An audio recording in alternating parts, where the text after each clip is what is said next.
Buongiorno, good morning to all and welcome to this CMCC webinar. We have today Florence Colleoni and she will talk about the tale of an oceanic Antarctic campaign, ice sheet, ocean-continental margin interactions. So Florence, the floor is yours. You have roughly 30 minutes of presentation and then we will have a question and answer session. So for those who are connected to the webinar, you can use the chat room provided by the GoToMeeting system, or you can also post messages to the public page of CMCC on Facebook or on Twitter. So thank you very much, and we will have later some questions posed by Alessio Collalti, also from another CMCC division, the IAFES division. So Florence, the floor is yours. Thank you, Valentino. So today we'll talk about the oceanic campaign that took place last spring in the Rock Sea, and that I shared with my colleagues from different institutes and mainly from OGS. And this campaign was funded by IAFES, which is the Italian Agency for Antarctic Research Program. Well, I thought I should present myself briefly before starting. So, where do I work? I work at CMCC in Bologna, in the division of ocean dynamics and data simulation. This is where we put the glaciology and the paleoclimate research, actually. What is my research expertise? I am a numerical modeler, and in particular, I'm focusing on past climates, reconstruction, and the dynamics of past ice sheets and also their evolution in the future. Even though I've been working many years about northern hemisphere glaciations, what I am focusing on at the moment is the reconstruction of Antarctic dynamics from the past to the future, and in particular the interaction with ocean and the seafloor morphology at various time scales, which will be the main topic of this talk, actually. So I will present you briefly the background knowledge about Antarctica today, what we know about it, what its evolution. Then I will introduce the results, the preliminary results of the data that we collected during the campaign. Then I will try to attach it to some ongoing work, so what I can do with the data after the campaign. And then I will project a short movie about the expedition. So this movie is about 10 minutes. My colleague in Bologna already have seen it. But I did a very short version for you here.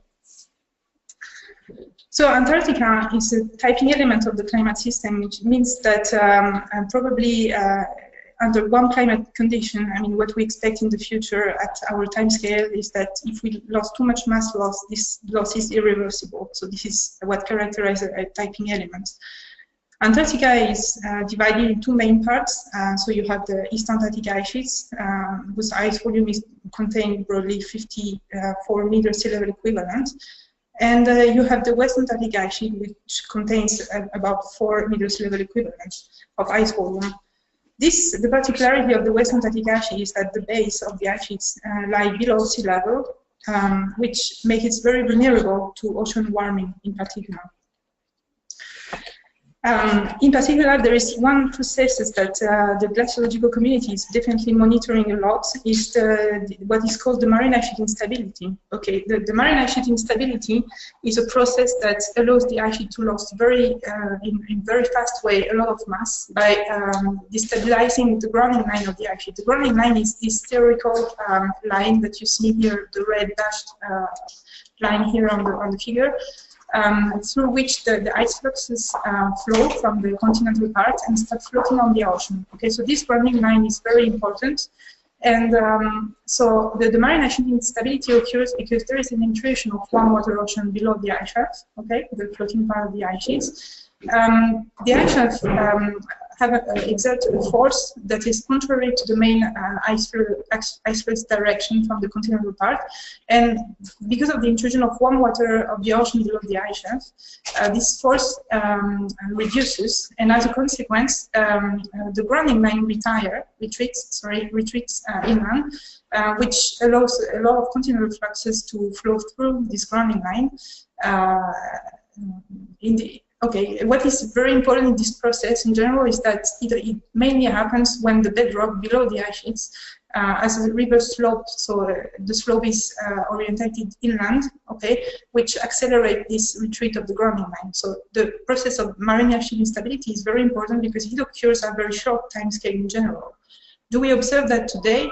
I would say yes, because the few observations we have about ocean basal melting on the main flooding platforms show that the ice shelf in the West Antarctic part have experiencing a strong ocean basal melting, which has been confirmed by the fact that all those platforms, the floating platforms, are also thinning.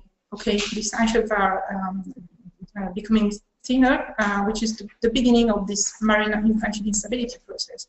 And for some of the glaciers, it already happens. So this process is important for the projection we make of the Antarctic evolution in the future. First of all, because according to the most optimistic emission scenario to the most pessimistic emission scenario, the Antarctic might lose a lot of mass. So in the case of the most optimistic scenario, I mean, we have only a partial collapse of the floating part of the ice sheet, okay? While for the most pessimistic ones, we have a total collapse of the West Antarctic ice sheets and a strong retreat of the main drainage basin of the East Antarctic ice sheets. Well, in those recent paper by Discussant and Collalti, they estimated that in the worst case, okay, in 5 centuries, because the time scale is this one, 5 centuries, okay, the contribution of Antarctica that you see in this picture would be about 15 meters sea level equivalent. What is important to understand about Antarctica is its past evolution. Actually, Antarctica started to glaciate around 34 million years ago at this Eocene-Oligocene transition, okay? And what is important about this fact is that it started to glaciate under CO2 concentration that were broadly twice as large as today, okay? And so this is an interesting fact, okay? It means that this ice sheet has a sensibility which is a bit different from that of the Greenland ice sheet. What is also interesting is that during the period that followed the Oligocene, okay, while the global temperature is still estimated 4 degrees higher than today, the ice sheets could reach a larger extent or smaller extent with CO2 concentration that fluctuated from the concentration we had during the pre-industrial to concentration we project at the end of the 21st century in one of the emission scenarios. Okay, in those cases, you see that the ice sheet might reach a large extent on the continental shelf or have no West Antarctic ice sheets and a smaller East Antarctic ice sheet that's retreating the main drainage basins.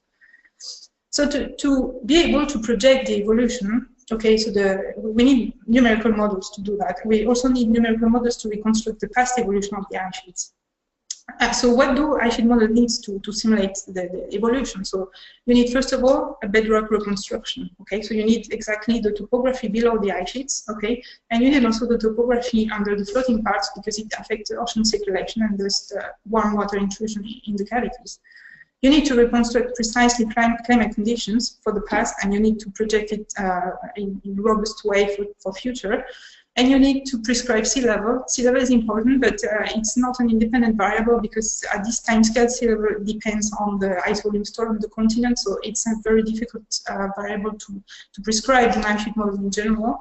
And you need to prescribe the ocean circulation and the evolution of the water masses that can reach the continental shelf and affect the cavities. So most of those elements that I just explained right now are the elements that presents the largest uncertainties in general, of course, and this is also the elements on which the campaign focused, in particular in the Ross Sea. So, for example, so we are definitely lacking of data about the bedrock morphology under the ice sheets, and here is just an example about what the bedrock looks like under the Ross ice shelf. So you can see here on the picture that on this part of the platform that is emerged, okay, not covered by the ice sheets today, we have nice resolution because a lot of boats have been able to reach there, and we were able to map the floor with a certain resolution through the last decades. While under the ice shelf, nobody is able to reach really easily this area, and therefore the only measures we have are from a few radar measurement campaign. And as you can see, I mean the resolution is smaller here because we definitely lack of data. And this is not the only place where it happens in Antarctica. Even in the continental parts, there are places where we're not sure about the bedrock. Why is this important? Because we need to estimate precisely the total ice volume stored on Antarctic ice sheets over Antarctica, because we really would like to estimate precisely the contribution of Antarctica to sea level. But if we don't know where is the bedrock below the ice sheet, even though we have the surface elevation, we cannot precisely determine the thickness. Okay, thickness is the key to calculate the ice volume.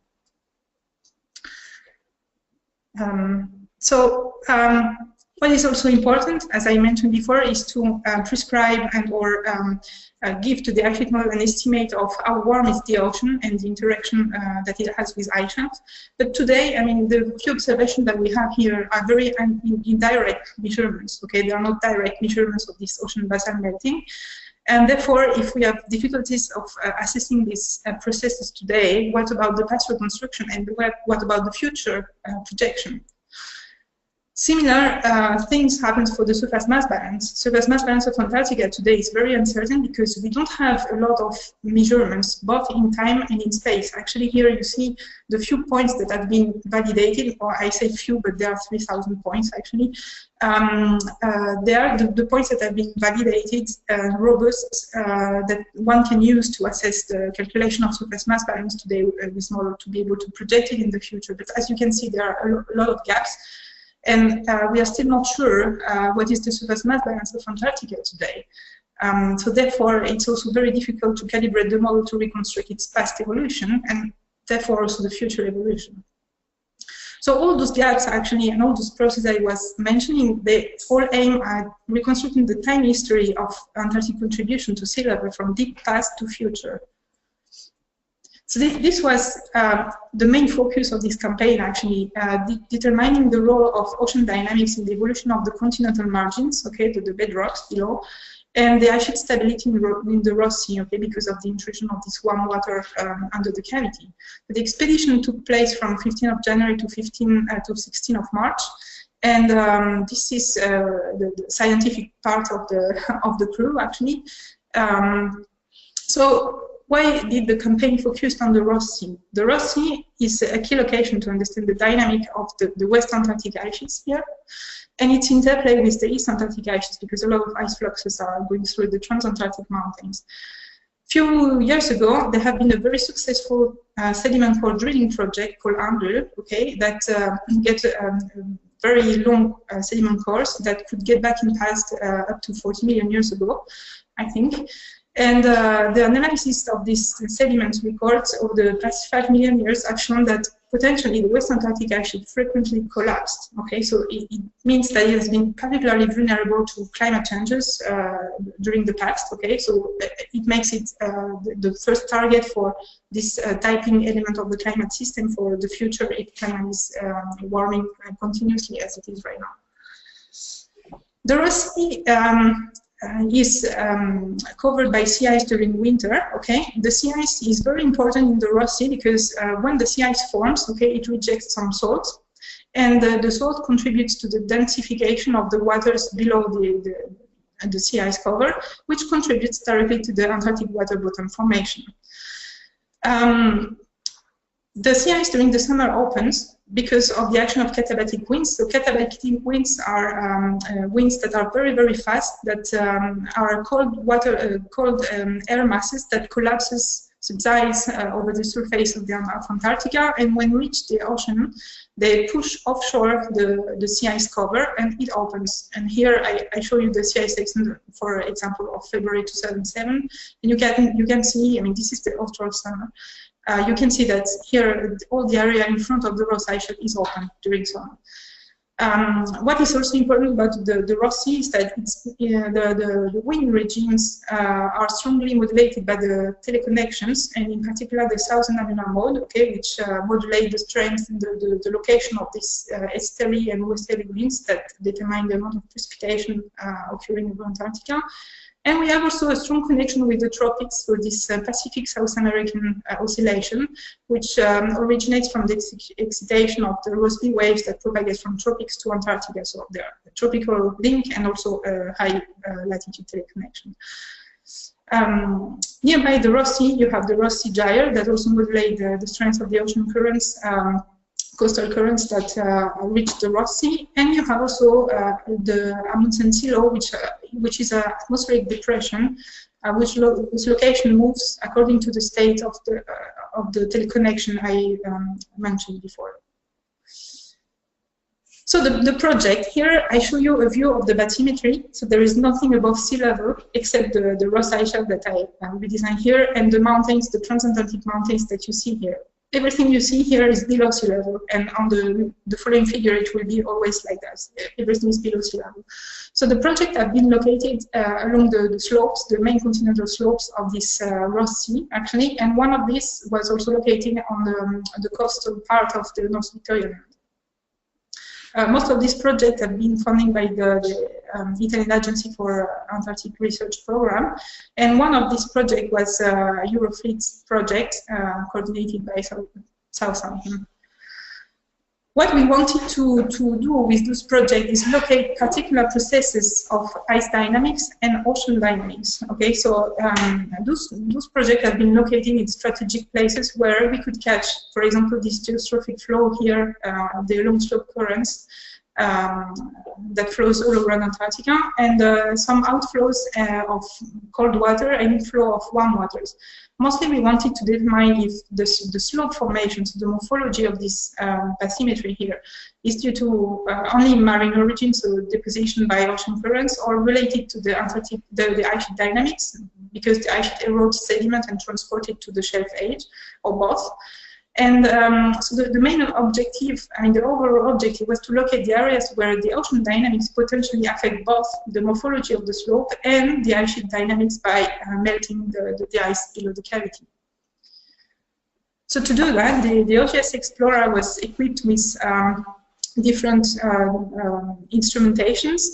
The first one was this multi-beam echo sonder, which provides a kind of scanner of the seafloor bathymetry. Okay, and if you want to go back in past and understand what happens to this bathymetry in different time periods, you have to penetrate further in depth. Okay, below the seafloor, and to do that, we used the reflection seismic methods, so which uses the air guns that shoot some acoustic waves able to penetrate below the seafloor, and the propagation times reveals the main discontinuity in terms of geology. So if the environmental condition change, or if the ice sheet comes and erode some sediments, actually.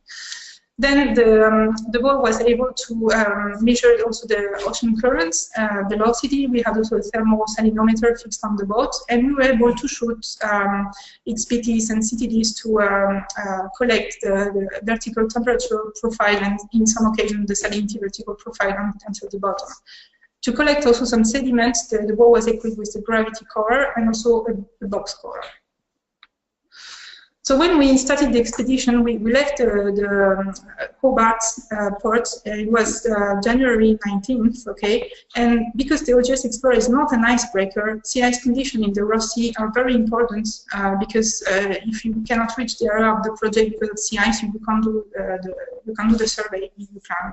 So in our case, we didn't have any problem with the sea ice because, as you can see, by 21st of January, but already mid-January, the whole Ross Sea, okay, was completely sea ice free, and it remained like that the whole campaign. So it was very nice for the boat, but it was not so nice for the measurements because no sea ice means roughly, okay, and the storms were also able to penetrate further south during the campaign. So sometimes we had to reschedule a bit some of the measurements and survey to escape from the storms. So now I will briefly show you an animation that I've been doing about the main results of the campaign. So it's kind of quick, so I will try to be okay to explain that. So here we are looking at the bathymetry again. Okay, the boat will be like if it was flying, but it's not flying. I didn't put any layer to represent the sea level. So just imagine there is a sea level. Okay, so everything is below sea level. So we arrived in the Ross Sea on January 30.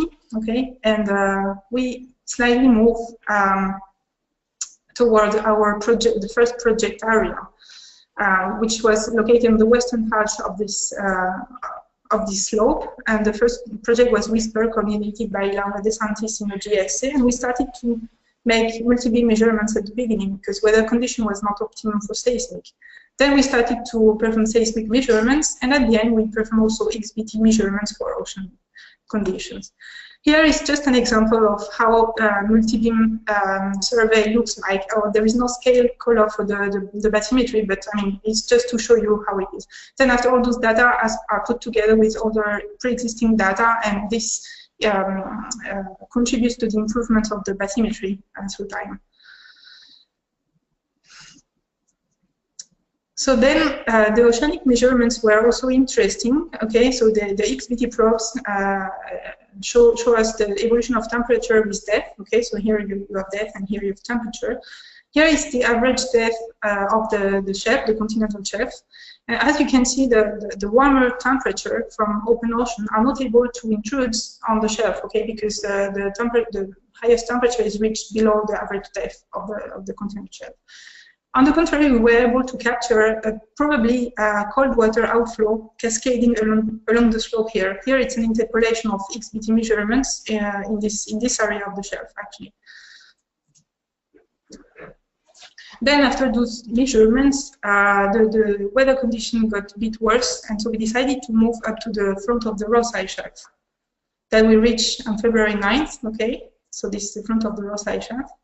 And we decided to perform a lot of XBT measurements, so oceanic measurements. And this is the interpolated transect that we obtain all along the Rosyth shelf. And as you can see, there is a temperature minimum here that we reach, minus 2.26 degrees. I remind you that the freezing point of seawater is minus 1.9 in Antarctica or something. So this water is not seawater. This water is the ice sheet meltwater plume. Okay, so this meltwater coming from the intrusion of warm waters from the ocean. Okay, so it's definitely fresh, and this also explains, in addition to the depth and so the pressure effect, the fact that it can be so cold actually.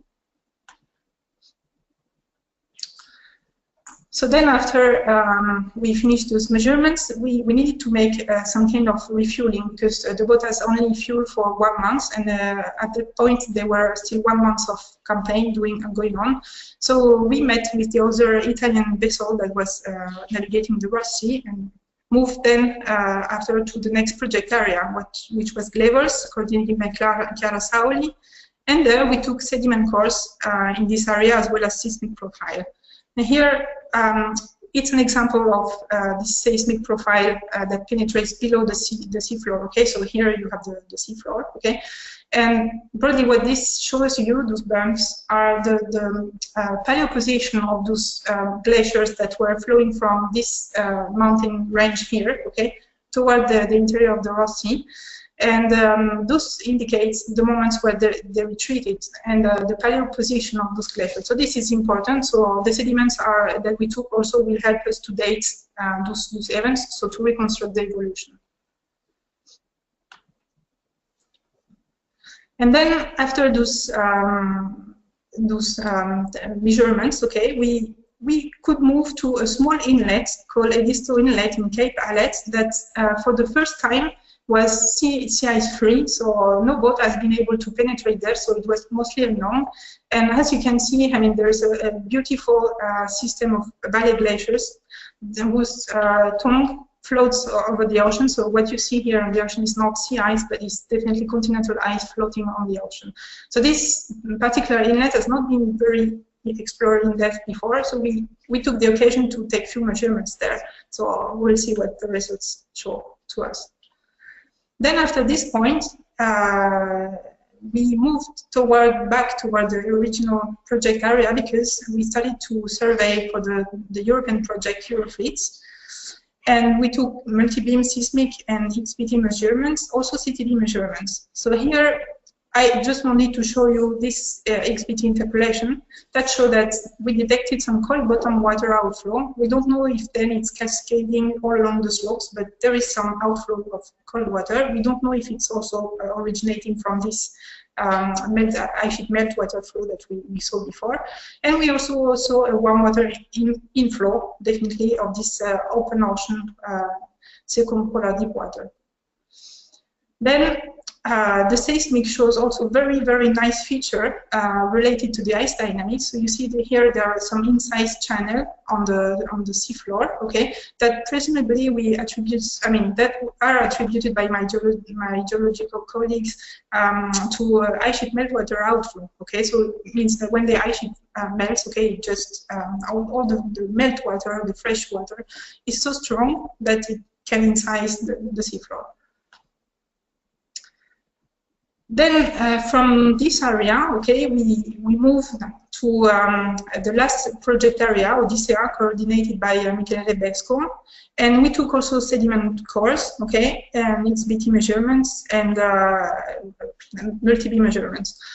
So as you can see here, this is also these are the oceanic temperature measurements, okay, and the average depth of the shelf here is between 800 to 600 meter, and here you have a clear intrusion of this warm water, okay, because the maximum temperature occurs above this average depth, okay. So this is the point where also warm water intrudes. Then few preliminary analysis that Michele did, that has already been presented actually to the last EU Congress, are what the seismic showed to us. I mean, we were able to capture this, what we call the sediment drift, okay. Sediment drift allows us to locate the strong oceanic currents, because the deposition occurs in a very peculiar way, okay, where the oceanic currents are very strong. There is a strong erosion potential, but also it makes it very hard for the sediment to accumulate where the flow is very strong, okay. On the contrary, further back, I mean, the sedimentation is easier, so you have thick deposition very far away from the strong current. So small deposition here, strong deposition here. So this is the characteristic of this geomorphological feature, and that definitely indicates the presence and the location of those oceanic currents today. But if you find them in other places, okay, you can probably think that there was a paleo-ocean current that was strong enough to influence the deposition of those sediments. Here we think that probably the deposition of those drifts are related to the outflow from the water from this area, okay, and also due to the along slope currents, these geostrophic currents that flows all along the slopes of Antarctica. So this was the last project of the cruise, actually, and so after that we finished. There was another project aiming at monitoring and mapping the tribal point position in between Australia and Antarctica, and so it was another story, actually. So back to the seminar. What will I do with those results, actually? So first of all, what did we do? I mean, during the cruise, we capture all the processes we wanted to see, actually. So we capture the ice shelf water that was coming from the melting of the ice sheet itself, okay? We measure some bottom outflow water here, coming out from this type of the slope, and we are not sure they are connected, actually. We need further analysis to do that. We detected another cascading gross shelf water outflow here, okay, in the westernmost part of the slope, and we detected warm water intrusion on the shelf. From ice sheet dynamics point of view, we definitely saw dynamical processes related to the slope, okay, in this area with the seismic, because we saw this inside channel, presumably due to meltwater outflow. And we were able to also see the dynamics of the valley glaciers in this area, okay, that occurred probably during the past glaciations. So now, with all those results, we have to merge them with other pre-existing results, of course, but one of the aim, at least for the project in which CMCC is involved, is to reconstruct the paleo bedrock from these past periods, Oligocene to Pliocene, okay, and to use them as forcing conditions to both ocean models and ice sheet models, and see what is the response of those paleo topography, okay, because so far to do this paleo projection, paleo simulations, we use all present-day bedrock or a kind of extrapolation of what we think it might have been. But the data are there to constrain actually how it could have been. And my colleagues in OGS are very strong in doing this kind of exercise, so they really are trying to reconstruct this paleotopography to understand where the ice was, and then the model then will use that and try to reconstruct. So here I tried some tests with just to show you with an extrapolated bathymetry, nothing really scientific behind, actually not constrained by the data, just to expand the ice sheet with my ice sheet model for one of these very remote periods. What I've seen so far is that while the data reconstructed and interpolating the map by my colleague of OGS show that presumably for this period the grounding line would have reached this position on the shelf. So here you have the Antarctic ice, okay, and here you have the bathymetry if you recognize that there was ice in the Ross Sea. While in my simulation I use this really extrapolated bedrock conditions, and here there is a strong topographic depression here, which stopped me from being able to push the grounding line at the location the geologists think it should have been. So that's an example, I mean, actually. Then another project that I have also with OGS is the reconstruction of these paleoglaciers, these small glaciers that we saw in this North Victoria Land area. So with this will necessitate high resolution ice sheet modeling, and so far I've not studied yet, but it will be a challenging project for sure. And with my oceanographic colleagues that were on the board, we are trying to understand what happens to the sea ice cover during this austral summer, because it was an exceptional conditions. It didn't happen many times in the past. So we are starting to study the reanalysis that CMCC product for the Southern Ocean over the past few decades, okay? And just to understand, first of all, what is the variability in ice thickness, because while the sea ice extent is nice, but I think we need new variables, so we were starting to study the variability of ice thickness and understand the connection with the main teleconnection, both in ocean and in atmosphere. So, I mean, the whole thing has been a teamwork overall. I mean, I think that during that cruise, nothing could have been done by individual people, so it has really been a teamwork with shifts 24 hours on 24 hours. So I really thank all my colleagues, I mean the crew and also the scientific party of OGS, because it has been very, very, very nice moment, very exciting expedition. And now I will show you this video. I mean, so you can maybe have a flavor of what it might have been.